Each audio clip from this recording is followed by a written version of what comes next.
Testing के लिए आप यहाँ पे आए हो, राइट। टेस्टिंग के लिए आए हो तो टेस्टिंग में देखो कोई बोला तो भाई क्या करने आए हो, तो आप बोले भैया हम सॉफ्टवेयर पढ़ने आए हैं। सॉफ्टवेयर में भी तो बहुत सारे फील्ड होते हैं, कोई डेवलपमेंट होती है, टेस्टिंग होती है, आर्किटेक्चर होती है, डिज़ाइनिंग होती है, back end developer, front end developer, tester, दुनिया भर की चीज़ होती है।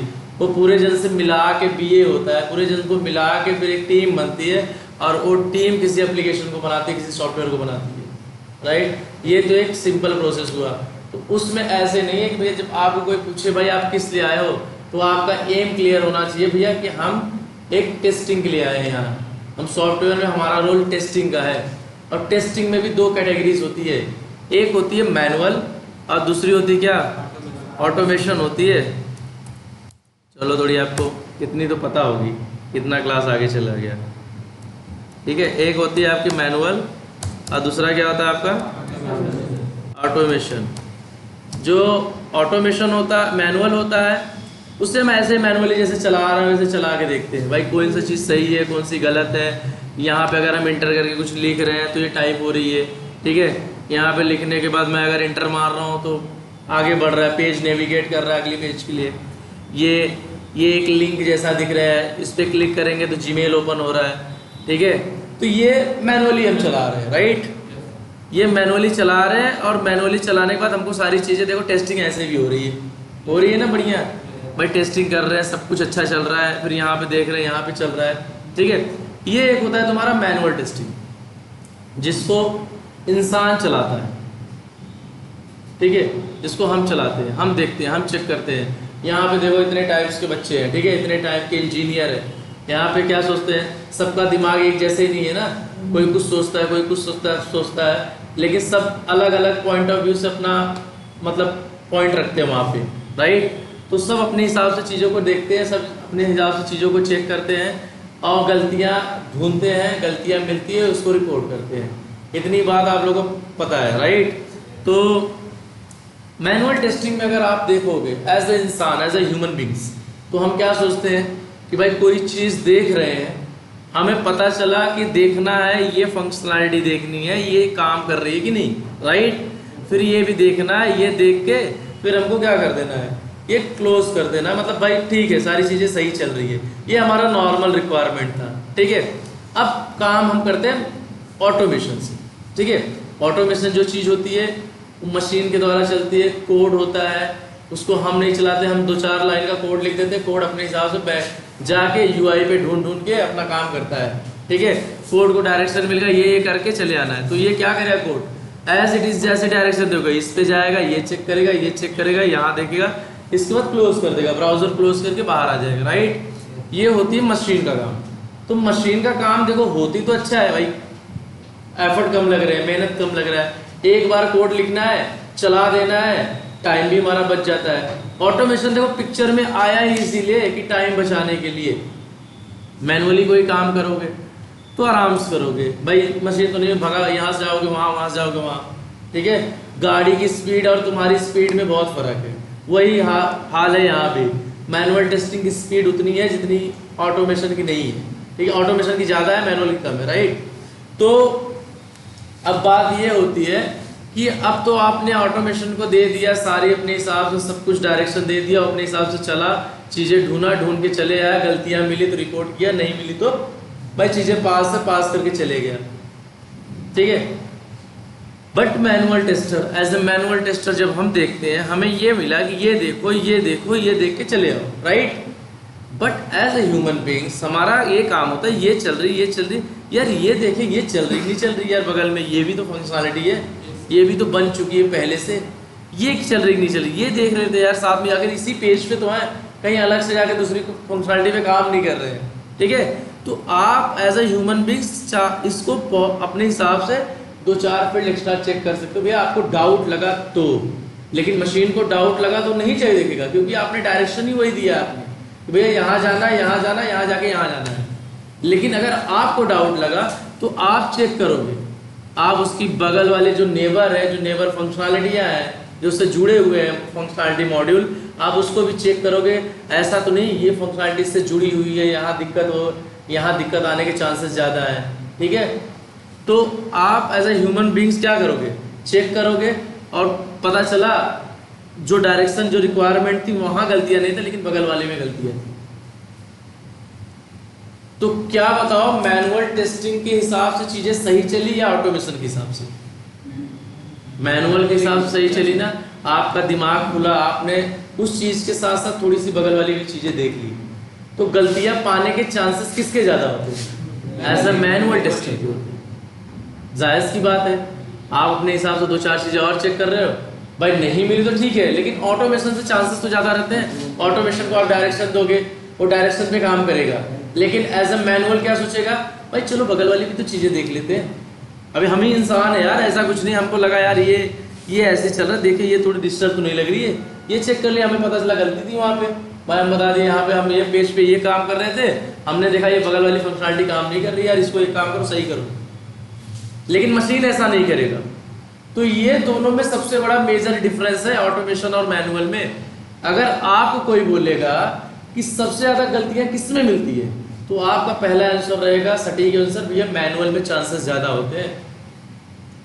मैनुअल में गलतियां ढूंढने के बाद सारी चीजें जब वो एकदम परफेक्ट कर देते हैं अपने हिसाब से, वो छन्नी में मैश में छान लेते हैं चीजों को, तब ऑटोमेशन को परोसते हैं कि भैया ये लो अब अपना कोड लिख दो, ठीक है। इसीलिए हमेशा मैनुअल टेस्टिंग आगे चलेगी, ऑटोमेशन चीज उसके पीछे चलेगी। ऐसा नहीं पहले ऑटोमेशन करोगे फिर मैनुअल करोगे, ऐसे नहीं होता। पहले क्या करेगी, पहले मैनुअल चलेगा। मैनुअल मान लो आपने वी टाइगर पे काम कर रहे हैं, राइट, वी टाइगर पे आपने जब होम पेज के अंदर जाते हो तो मार्केटिंग, सेल्स, लीड्स ऐसे करके लिंक्स दिखते हैं वहां पे ना, लिंक या फंक्शनलिटी जो आप बोल रहे हैं आप बोलो उसको।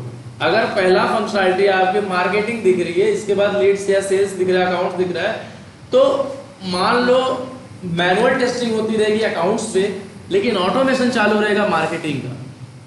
क्यों? क्योंकि मैनुअल वालों ने उस चीज को अच्छे से फिक्स करके रखा है, भाई ये चीजें गलतियां नहीं है मेरे एंड से, सारी चीजें स्मूथ चल रही है, अब आप काम करो इस चीज को हम दोबारा, भाई टेस्टिंग क्यों करते हैं दोबारा? ऑटोमेशन पिक्चर में इसलिए आया कि चीजों को रिपीट करने के लिए, दोहराने के लिए, रिग्रेशन करने के लिए पिक्चर में आई थी ऑटोमेशन।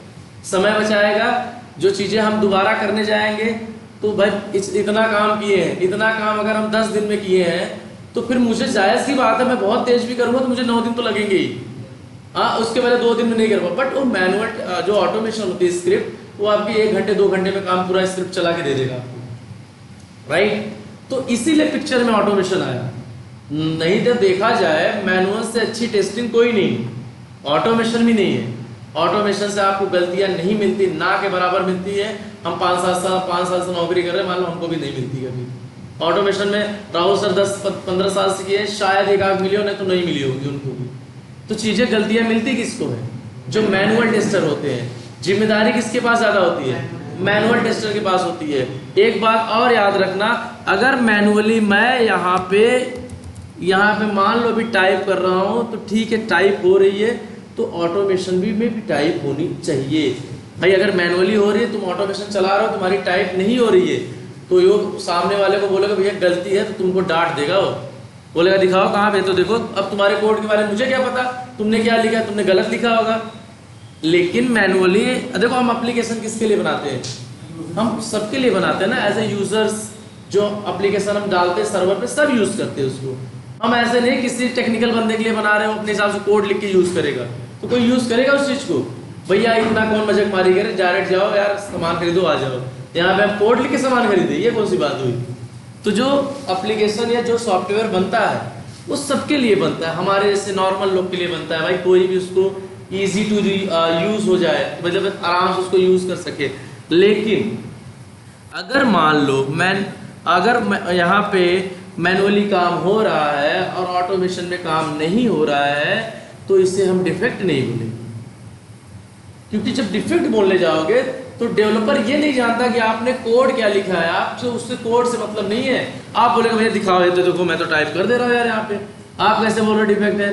भैया आपको तो आती नहीं कुछ, पहले आप जाके सीखो। भैया सबको काम किससे रहता है? मैनुअली से। कि मैनुअली अगर चीजें सही चल रही है तो उम्मीद होती है कि ऑटोमेशन भी सही चलेगी। और मान लो अगर मैनुअली मैं यहाँ पे कुछ टाइप नहीं कर पा रहा हूँ, तो ऑटोमेशन की कोई भी ताकत यहाँ पे टाइप कर ही नहीं सकती। कितनी बड़ी टेक्नोलॉजी लेके जाए, कितनी बड़ी मशीन लेके आ जाए, यहाँ पे टाइप नहीं हो सकती अगर मैं इसमें मैनुअली टाइप नहीं कर पा रहा हूँ तो। इतनी बात समझ में आई आप लोग को? तो मैनुअल कितनी इंपॉर्टेंट है ये समझो। और कंपनी में ऑटोमेशन में अभी मैंने आपको कुछ टाइम पहले पूछा actions class, right? Actions class क्या होता है? माउस और कीबोर्ड के इवेंट्स को परफॉर्म करने के लिए होता है, क्योंकि हम वेब ड्राइवर हमें ये अथॉरिटी नहीं देता कि आप माउस और कीबोर्ड को जैसे जब चलाना हो, यहाँ से उठा के ड्रैग करना हो, वहाँ से उठा के ड्रॉप करना हो, या कर्सर को ऊपर लेके जाना हो, या डबल क्लिक करना हो। डबल क्लिक नहीं कर पाएंगे, 2 बार क्लिक करेंगे, 2 बार क्लिक मेथड कॉल करेंगे। लेकिन जहाँ डबल क्लिक या राइट क्लिक का परफॉर्म एक्शन करना हो, वहाँ पे हमारा सेलेनियम दम तोड़ देगा। उसके लिए हमें क्या करना? नॉर्मल क्लिक हमारा दम तोड़ देगा, उसके लिए हमें क्या करना है? एक्शंस क्लास यूज करना है, ठीक है? तो ये एक्शंस क्लास, ये ड्रॉप डाउन, ये जो चीजें हैं, ये आपको 4 महीने, 3 महीने, 5 महीने में एक बार चैलेंजेस मिलता है। मान लो कहीं फंक्शनलिटी पे काम कर रहे हो, फंक्शनलिटी पे आप नॉर्मली काम कर रहे थे, आप क्या कर रहे थे? वैलिडेशन कर रहे थे।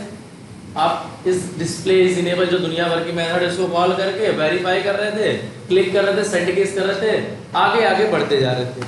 अब आपने 2 महीने काम किया, पता चला भाई कोई ऐसी चीज है जहाँ पे राइट क्लिक करके ही ओपन हो, या कोई ऐसी चीज है जिसको उठा के यहाँ पे ड्रैग करो, तो तब आपका काम आएगा ना एक्शंस क्लास का। या हमेशा जब आप अभी तक काम किए भी टाइगर में, तो आपने सेलेक्ट देखा रहेगा 1 ही बार या 2 बार दिखा रहेगा। कितनी बार देखा आप लोगों ने? जब तक राहुल सर ने पढ़ा रहे हैं वी टाइगर में, कितनी सेलेक्ट का टैग देखा है अभी तक आपने? भाई आप लोग पढ़ रहे हैं, मुझे तो नहीं मालूम। अगर वी टाइगर पढ़ा रहे हैं तो 2-3 बार, मेरे हिसाब से 1 बार या 2 बार से ज्यादा नहीं देखे रहोगे, 1 बार से भी ज्यादा नहीं देखे रहोगे। हाँ, ड्रॉप डाउन है, ड्रॉप डाउन है। तो ड्रॉप डाउन जैसे यार हर कोई बोलता है ड्रॉप डाउन है ना, बट सेलेनियम उसी को ड्रॉप डाउन मांगता है जिसका टैग नेम क्या होता है?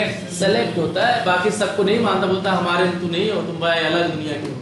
ड्रॉप डाउन तो भाई ये बंदा, जैसे मान लो कोई मैं नॉन टेक्निकल हूँ, मैं देखूंगा कोई चीज खुल रही है, मैं बोलूँगा ड्रॉप डाउन है। तुमने नहीं पढ़ा, तुमने भी बोला ड्रॉप डाउन है। कोई तीसरा आदमी डॉक्टर है तो बोला भाई ड्रॉप डाउन पे क्लिक करो, तुमको ऑप्शन दिखेंगे, वो बोलेगा ड्रॉप डाउन है। लेकिन सेलेनियम उसी को ड्रॉप डाउन मांगता है जिसका टैग नेम क्या हो? सेलेक्ट हो। अदरवाइज किसी को नहीं मानता उस, और बाकी सबको क्या समझता है? कस्टम ड्रॉप डाउन, ठीक है? उसको क्या मानता है? Custom drop down. तो मेरा कहने का मतलब देखो, जावा मुझे नहीं पढ़ानी थी, मुझे ये कहने का मतलब है ये चैलेंजेस आपको कितने कम आते? 2 महीने, 4 महीने, 6 महीने जब तक पढ़ रहे हो, एक बार मुझे लग रहा है सेलेक्ट क्लास हैंडल किए रहोगे आप। अब एक्शंस क्लास यूज करो, शायद एक्शंस क्लास आगे अगर मिले नहीं ना मिले, मान लो, ठीक है? लेकिन जरूरी है ना, अब जान मान लो ऐसे चैलेंजेस आपके प्रोजेक्ट में आ गए तो आपको आना जरूरी है। तो ये सारी चैलेंजेस हमको तो 1, 2 महीने, 3 महीने बाद मिलती है, 15 या 20 दिन बाद मिलती है, या 6 महीने या साल भर बाद मिलती है। लेकिन ये जो मैनुअल की प्रोसेस है, ये आपको डे टू डे डेली करना है, डेली आपको चेक करना है। कोई भी काम आप अगर ऑटोमेशन में आपको स्क्रिप्ट भी लिखने के लिए मिल रही है, तो पहले आप उसको क्या करो? मैनुअली 2-3 बार चला के देखो चीजें सही चल रही नहीं चल रही है। अगर जब तक आप सही से चला के नहीं देखोगे, आप इसको बता नहीं सकते कि ये चीजें सही है या गलत है। भाई आपने, जैसे मैंने बोला कि मैनुअली चीजें टाइप हो ही नहीं रही थी, आप लगे पड़े हो ऑटोमेशन में, ऑटोमेशन में आप टाइप ही नहीं कर पा रहे हो। हाँ, आप पूरे दिन निकाल दिए, शाम को रिपोर्ट देना है तो सामने वाला बोला अरे भाई ये तो डिफेक्ट थी यार, तुमने चेक किया क्या मैनुअली काम कर रही है? आप पूरा दिन खा गए यार, पूरी बिलिंग हमारी पैसा खराब कर दिया यार। आपने किसी से पूछा, आपने चेक किया, आपने क्या किया? मीटिंग्स में यही पूछते हो, अगर तुमको कोई चैलेंजेस आती है तो आपने अपने एंड से क्या किया?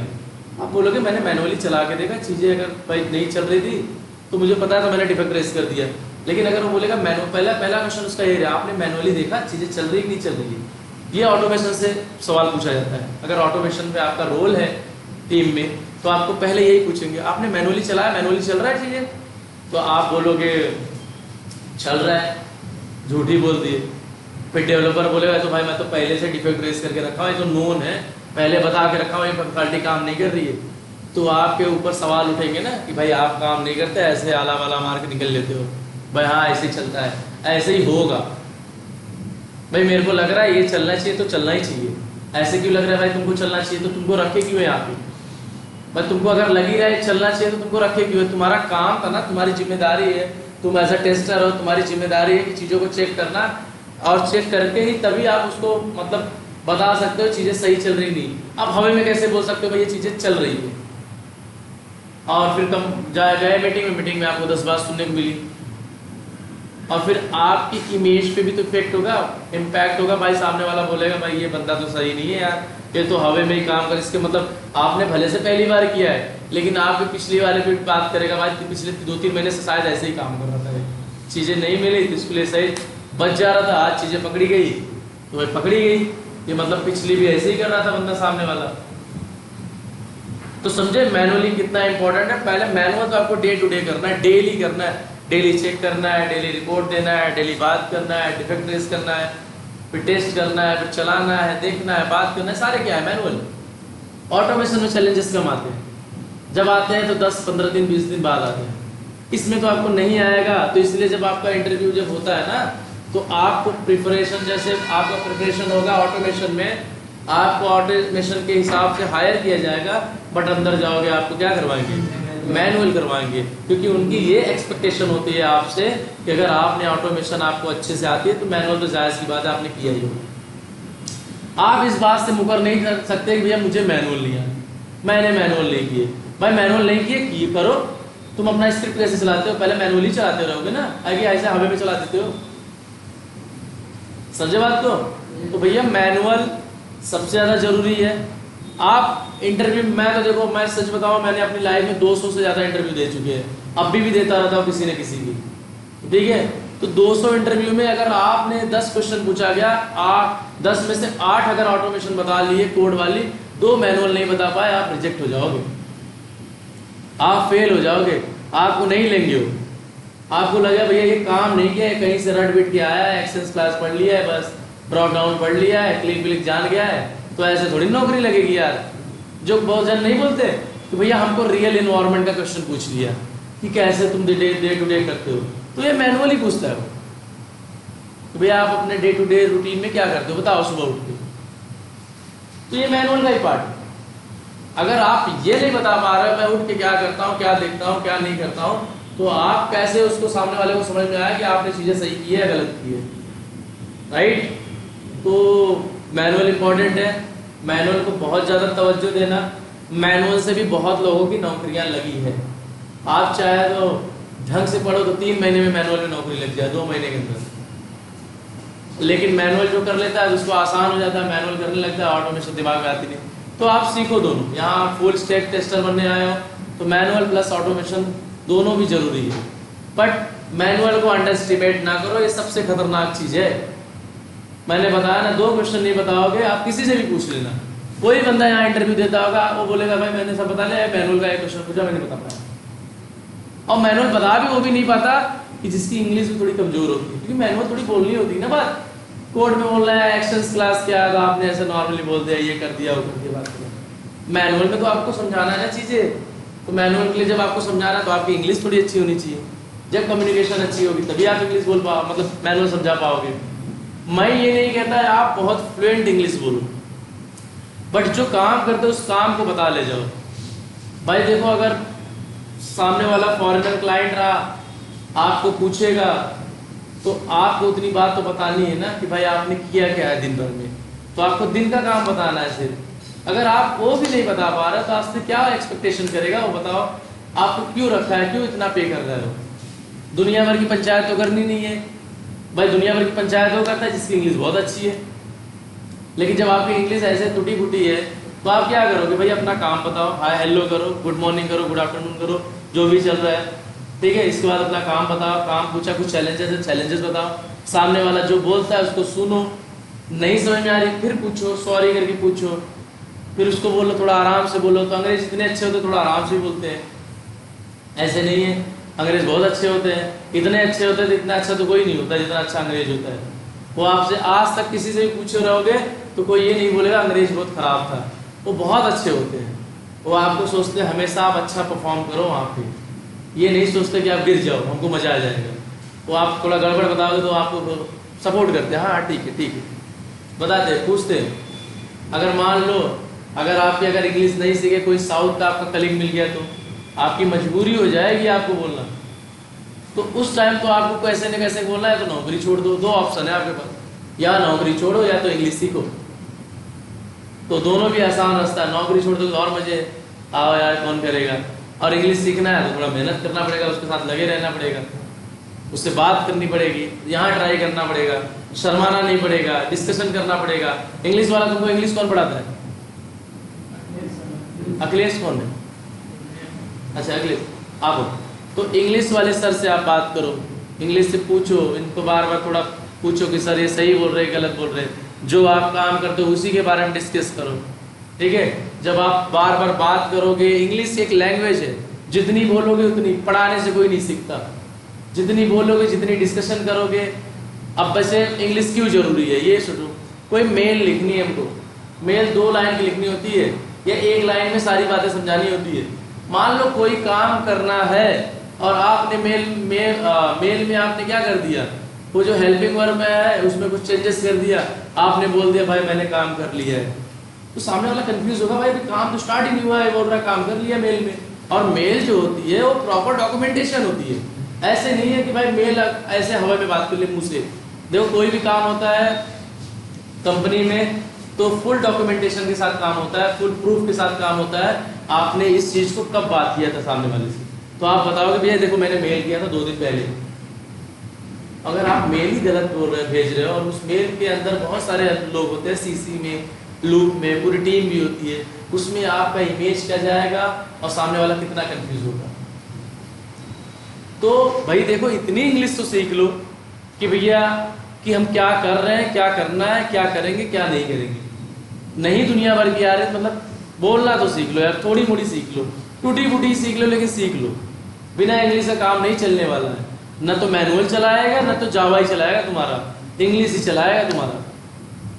ठीक है, तो इतनी बात आप लोग को समझ में आई कि ऑटोमेशन और मैनुअल में डिफरेंस क्या है। ठीक है, तो ये हो गई बात मैनुअल की। मैनुअल के लिए हमको भाई कोई टूल की जरूरत नहीं होती, मैनुअली चेक करते हैं, चलाते हैं, रिपोर्ट देखते हैं, एक्सेल देखते हैं, एक्सेल में हमें कोई गलती हुई तो गलती को डालते हैं, टेस्ट केस लिखा जाता है। टेस्ट केस आपको पता है, टेस्ट केस लिखा जाता है कि देखो कोई काम करने का प्रोसेस होता है, पहले ये होती है, फिर ये होती है, रिक्वायरमेंट आती है, लोग देखते हैं, पढ़ते हैं, समझते हैं, फिर रिक्वायरमेंट के बिहाफ पे लोग अपना अपना काम करने बैठ जाते हैं। ठीक है, ये तो normal day to day routine हो गई। अब एक बात होती है, जैसे कोई काम होता है, एक देखो आपने देखा होगा, एक आपने पढ़ा होगा कि मैंने शायद आप लोगों को एक प्रिंसिपल बताया होगा, सॉफ्टवेयर टेस्टिंग के प्रिंसिपल क्या होते हैं। एक होता है, मैं बता रहा हूँ, एक होता है डिफेक्ट क्लस्टरिंग होती है।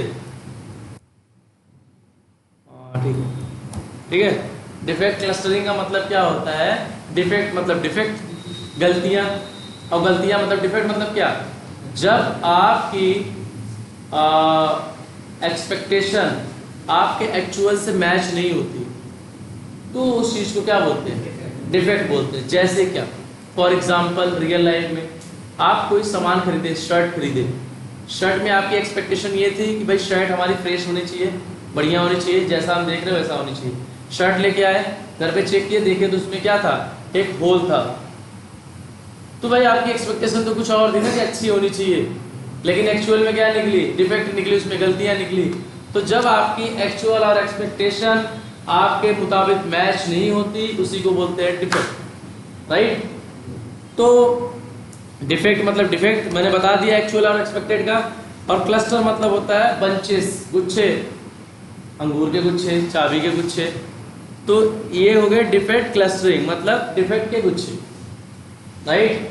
डिफेक्ट जहां पे डिफेक्ट ज्यादा पाया जाए, जैसे फॉर एग्जांपल वी टाइगर है, राइट। वी टाइगर के मान लो 6-7 फंक्शनलिटी है, मार्केटिंग है, लीड्स है, सेल्स है, अकाउंट्स है, सेटिंग्स है। उस किसी एक फंक्शनलिटी में डिफेक्ट 80-90% पाया जाए और बाकी सारे को मिला के 10-15% में डिफेक्ट है। तो जहां ज्यादा पाया जाता है उसी को बोलते हैं क्या, डिफेक्ट क्लस्टरिंग। और इसमें ज्यादा कुछ पढ़ना नहीं है। डिफेक्ट क्लस्टरिंग का मतलब ज्यादा अमाउंट ऑफ डिफेक्ट पाया जाए किसी 1-2 मॉडल के अंदर, कम फंक्शनलिटी, ठीक है। इसका मतलब ज्यादातर गलतियां किसी एक पर्टिकुलर मॉड्यूल पे पाया जाए, ना कि सारे पे। और सारे पे क्या पाया जाए, बाकी सबको मिला के 10% है, बाकी एक फंक्शनलिटी पे आपकी कितनी है 90% है। तो क्या उसी को बोलते हैं डिफेक्ट क्लस्टरिंग। ये है सॉफ्टवेयर का प्रिंसिपल, ठीक है। ये इंटरव्यू में पूछता है डिफेक्ट क्लस्टरिंग क्या होता है, तो उसको आपको बताना भी है कि लार्ज अमाउंट ऑफ डिफेक्ट जो होता है वो स्मॉल अमाउंट ऑफ फंक्शनलिटी पे मिलता है, उसी को डिफेक्ट क्लस्टरिंग बोलते हैं, ठीक है। ये आप बता देना उसको, ये प्रिंसिपल है, इसे हम आप या हमारे पहले जो काम कर रहे हैं उसने नहीं किया है, कि जब सॉफ्टवेयर टेस्टिंग स्टार्ट हुई थी उनका एक कुछ सिद्धांत था कि भाई इसी से होके गुजरनी चाहिए सारी चीज़ें, कि भाई ये डिफेक्ट क्लस्टरिंग होती है। भाई कहीं ना कहीं देखो जायज़ की बात है, कहीं ज़्यादा गलतियाँ मिलती, कहीं कम मिलती, कहीं मिलती नहीं, ठीक है। जहाँ ज़्यादा मिलती है उसी को क्या बोलते हैं डिफेक्ट क्लस्टरिंग, बस इतना ही समझ लो। जहाँ गलतियाँ ज़्यादा मिलती है उसी को क्या बोलते हैं डिफेक्ट क्लस्टरिंग बोलते हैं, ठीक है। और इसी का एक नाम है क्या पैरेटो प्रिंसिपल। कभी कभी कोई कंफ्यूज करता है व्हाट इज पैरेटो प्रिंसिपल, तो आपको डिफेक्ट क्लस्टरिंग के बारे में बात करनी है। वो ये ज़्यादातर गलतियाँ अगर कम फंक्शनलिटी पे पाए, मतलब लार्ज अमाउंट ऑफ डिफेक्ट जो मिलता है वो कम फंक्शनलिटी मिलता है, उसे क्या बोलते हैं डिफेक्ट क्लस्टरिंग बोलते हैं, राइट। और एक होती है क्या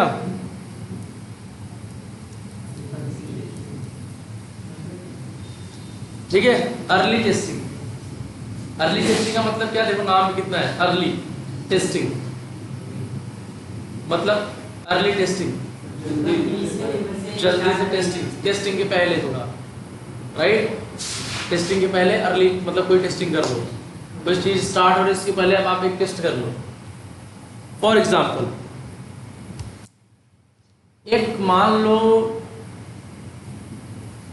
एक इंस्टाग्राम है, राइट।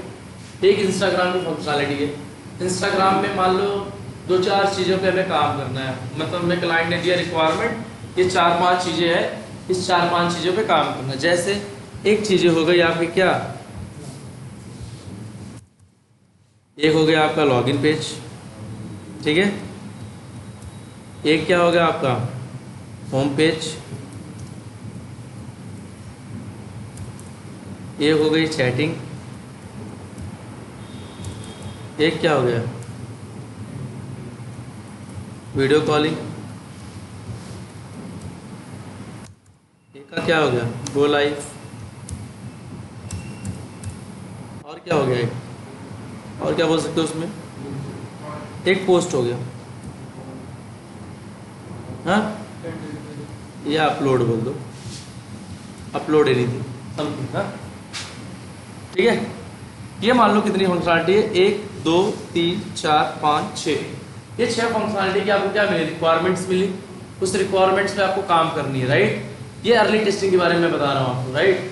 तो ये 6 फंक्शनलिटी पे आपको काम मिले, रिक्वायरमेंट है, इस 6 फंक्शनलिटी पे आपको काम करना है। आपने क्या किया, आपने अपना काम चालू कर दिया, ठीक है, आपने स्टार्ट कर दिया, आपने देखा एक काम किया, तो आपने स्टार्ट काम किया, आपने देखा 2 दिन इस पे काम लगा दिए, राइट।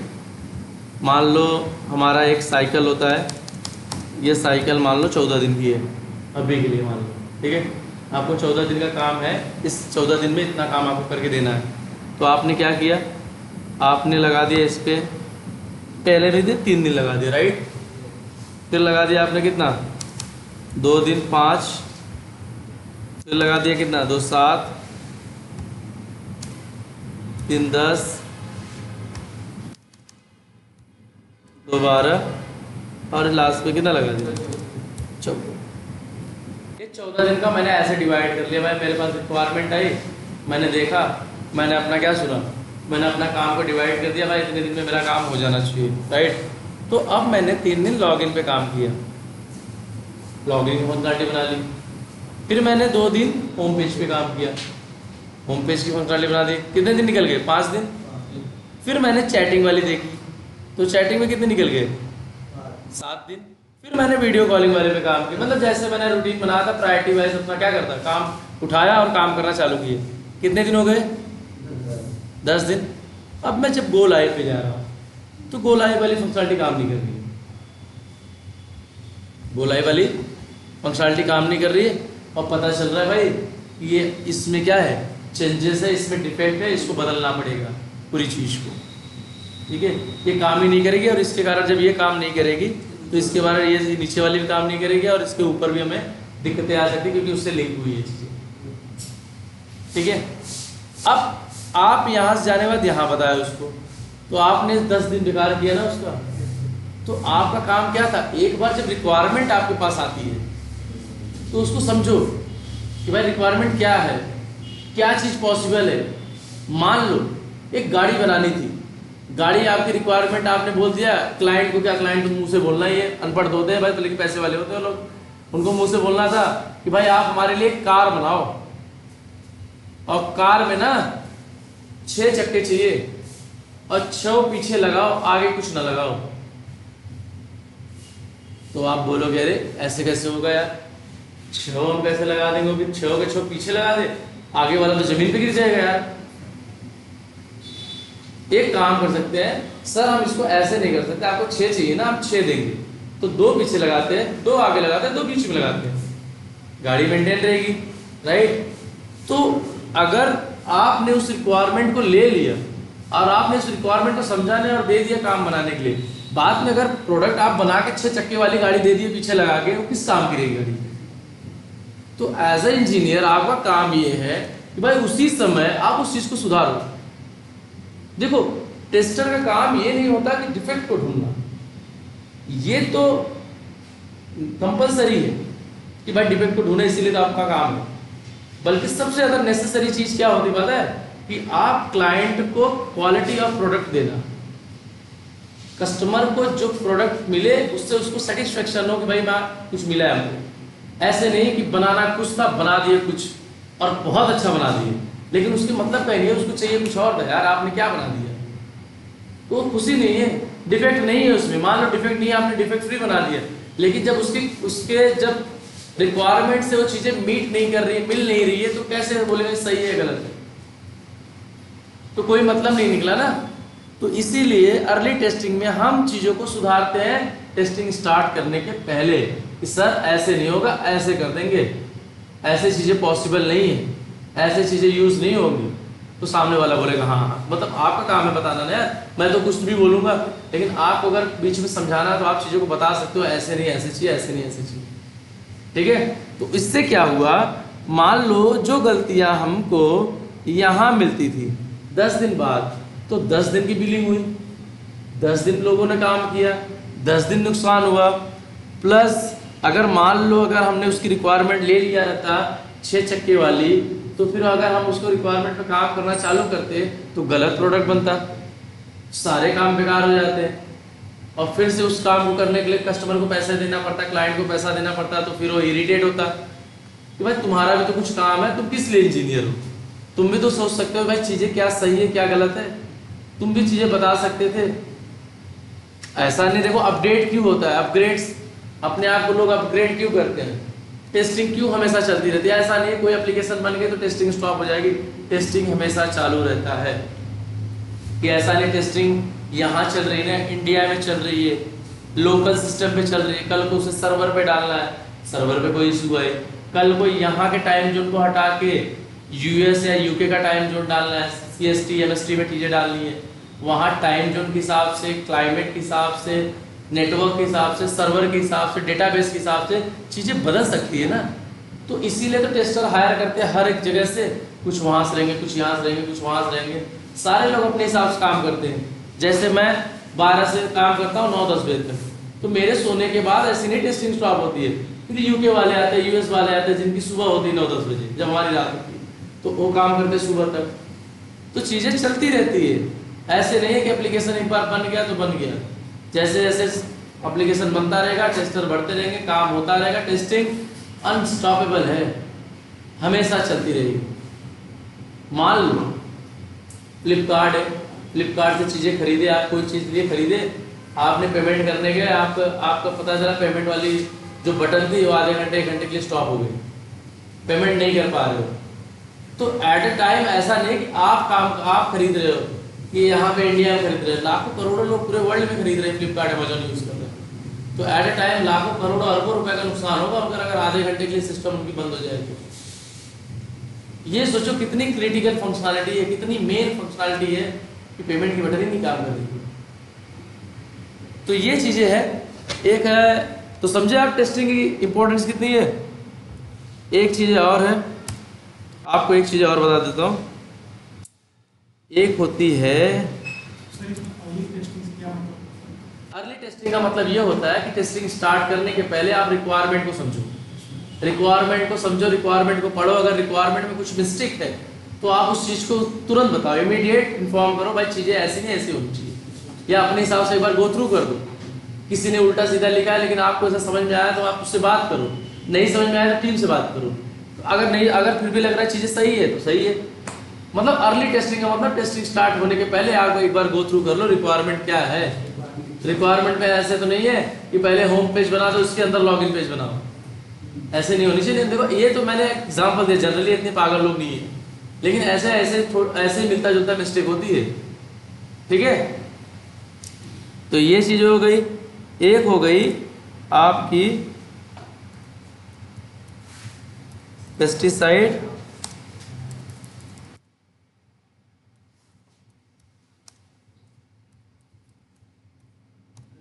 पैराडॉक्स, ठीक है। इसका मतलब ये होता है,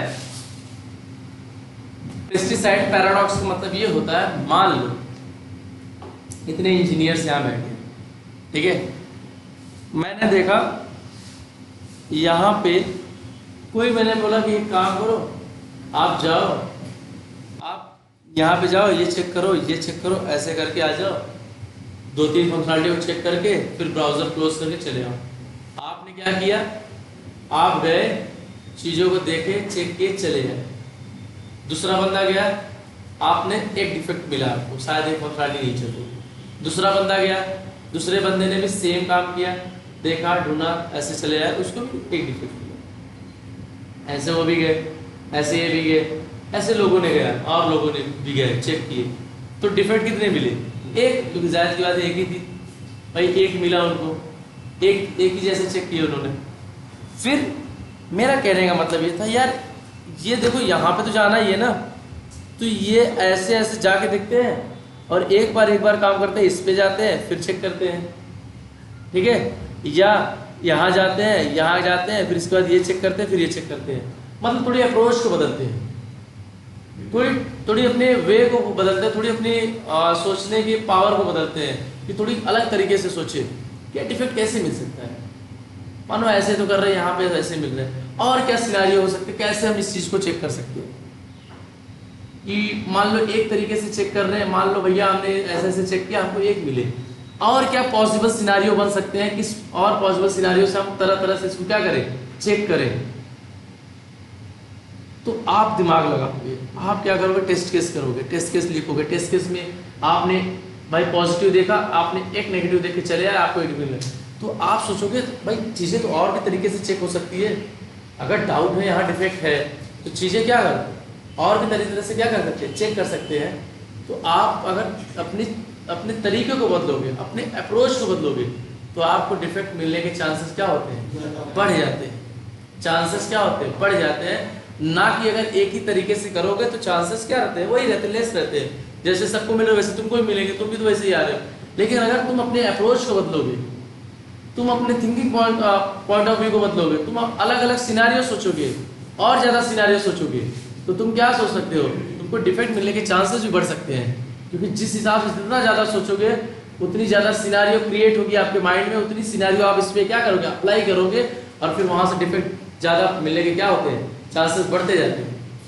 तो पेस्टिसाइड पैराडॉक्स का मतलब ये है कि आपको आपका अप्रोच बदलना पड़ेगा।